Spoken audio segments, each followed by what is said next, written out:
Before we begin, let me bring you up to speed.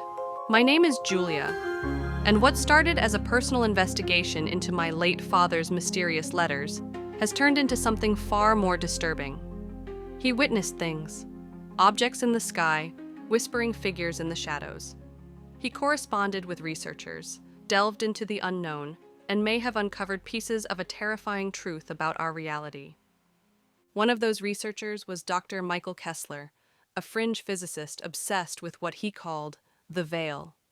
According to Kessler, this veil separates us from the deeper structure of existence, something hidden, ancient, and watching. The last few episodes have chronicled these discoveries. Strange cassette tapes, whispered warnings, the eerie presence of entities known as Wardens, Watchers, and Mirrors. All of it leading us closer to an unsettling hypothesis that we are not free. We are being watched, manipulated, maybe even contained. This is where the story continues. Thomas Kessler sent me one final box. It was heavier than the others, dense with notebooks, diagrams, a few faded photographs, and a single tape marked "Experiment, do not duplicate." I almost didn't play it. There was a note attached in his father's shaky handwriting, not for broadcast, for understanding, but I had to know. This is experiment number 17. Subject, L. Harper, age 23. Assistive device calibrated. Date unknown. Initiating phase 1 of veil interaction protocol. Remember, Lena, describe only what you see. Don't engage. Let it pass through you. It's shifting. Shapes I can't hold in place, like if geometry had skin. Symbols like runes, but not. They're everywhere, embedded in light. It feels like they know me, or they've always been here.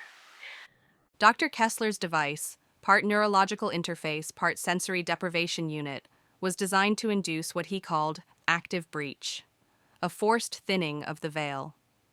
Lena Harper was the only one who agreed to try it more than once. There's a tower, no, a spiral. It's made of thoughts. It's looking at me, or I'm looking through it. I'm seeing myself from the outside, but not me.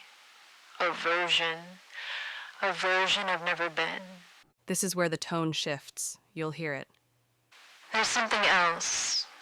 Watching, not part of this place. It's aware. It wasn't supposed to see me. Note, subject appears unsettled, preparing to disengage. It's showing me things. Not visions, arrangements, archetypes, doors without frames. I feel like I'm being read, like a book. Black sun over broken glass, faces in the wire. Nothing is real. Nothing is real. Black sun over broken glass. Black sun over broken glass. Faces in the wire. Nothing is real. Nothing is real. Black sun over broken glass. Black sun over broken glass. Faces in the wire. Nothing is real. Nothing is real. Black sun over broken glass. She repeated this for nearly 3 minutes, never breaking rhythm. Her voice changed, less human, but not panicked, not screaming, just entranced. Then finally, They're not symbols. They're not instructions. They're instructions. I was never meant to see them. I was never meant to see them. To see them. Black sun over broken glass. Faces in the wire. Nothing is real. Nothing is real. Black sun over broken glass. The chant fades. The tape ends. No screams. No sudden chaos.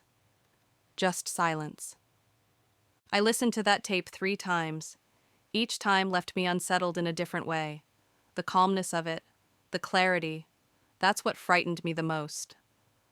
Dr. Kessler never resumed his experiments after that. Lena Harper disappeared a few weeks later. Her name was never mentioned again in the notes. But the words she used, the geometries, the tower, the runes, they line up with what others have seen during altered states, through psychedelics, near-death experiences, hypnagogic episodes, and the Wardens. They always arrive when someone gets too close. Are these places real, or are they constructs, tools to hold our minds in place?